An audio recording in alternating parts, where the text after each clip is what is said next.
Beautiful.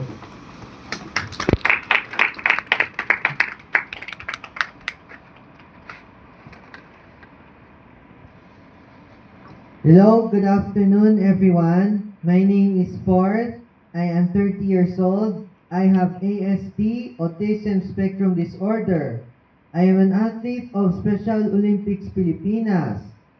Special Olympics Pilipinas is a place where people with intellectual disabilities get to train sports and be part of a team. My role in Special Olympics is to help other athletes train every Sunday. So we will all get stronger and healthier. We play different kinds of sports like basketball, football, bocce, badminton, and many more. The reason why I am here today is to share with you my experiences with doctors. When I was younger, going to checkups are very traumatic for me.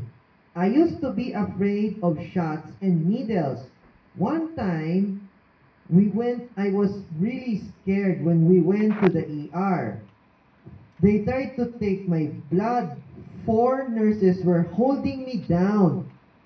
They did not explain to me what they need to do. So I got really scared. It was a very unpleasant experience for me. But now that I am older, everything is better. My favorite doctors talk to me in a kind and gentle manner. They understand that people with intellectual disabilities need to be treated in a special way. We would like doctors to speak to us calmly and explain to us the things that they need to do before doing it.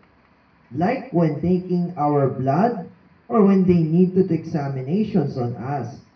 Because it is hard for us to understand if they do not explain it beforehand.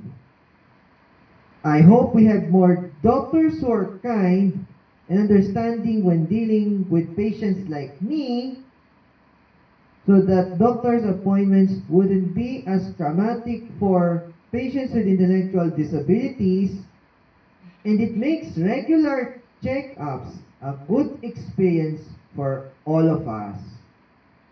Thank you so much, and I hope my story inspires all of you to be more understanding when dealing with persons with disability.